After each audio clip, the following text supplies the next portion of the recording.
കൊടിസുനിയെ Kannur central ജയിലിൽ നിന്നും മാറ്റി. ഇന്നലെയാണ് തവനൂർ ജയിലിലേക്ക് കൊടിസുനിയെ മാറ്റിയത്. ജയിലിനകത്തെ ലഹരി ഉപയോഗം ഉൾപ്പെടെ ആക്ഷേപമുയർന്നതും പോലീസ് സാന്നിധ്യത്തിൽ മദ്യപാനം നടത്തിയതുമാണ് കാരണം. മാഹി ഇരട്ടക്കൊലക്കേസിന് വിചാരണയ്ക്ക് വേണ്ടിയാണ് കണ്ണൂരിലേക്ക് മാറ്റിയത്. ഇത് പൂർത്തിയായതോടെ തവനൂരിലേക്ക് മാറ്റുകയായിരുന്നു. അർജുൻ കല്യാട് വിവരങ്ങളുമായി. അർജുൻ, ഇപ്പോൾ കൊടിസുനിയെ ഒറ്റയ്ക്ക് മാറ്റുകയാണ് അല്ലേ?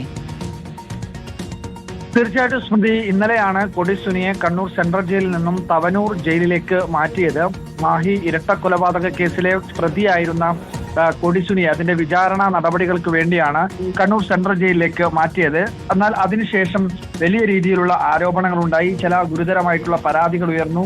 ചില തെളിവുകൾ സഹിതം, അതായത് പോലീസ് ഉദ്യോഗസ്ഥരുടെ സാന്നിധ്യത്തിൽ പോലും മദ്യ ഉപയോഗം നടത്തി. കൊടിസുനി ജയിലിനകത്ത് പോലും ലഹരി ഉപയോഗങ്ങൾ അല്ലെങ്കിൽ നടത്തിയിട്ടുണ്ട് എന്ന് തുടങ്ങിയിട്ടുള്ള ആരോപണങ്ങളൊക്കെ ഉയർന്നു വന്നിരുന്നു. അതിന്റെ കൂടി പശ്ചാത്തലത്തിലാണ് ഇപ്പോൾ അതിവേഗം, അതായത് വിചാരണ കഴിഞ്ഞ ഉടനെ തന്നെ ഇതുമായി ബന്ധപ്പെട്ടുകൊണ്ടുള്ള ഒരു ജയിൽ മാറ്റം, കൊടിസുനിയെ ജയിൽ മാറ്റാനുള്ള ഒരു തീരുമാനത്തിലേക്ക് എത്തിയത്.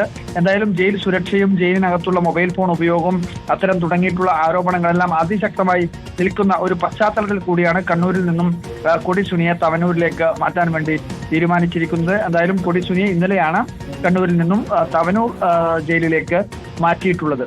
അർജുൻ കല്യാടാണ് വിവരങ്ങൾ നൽകിയത്.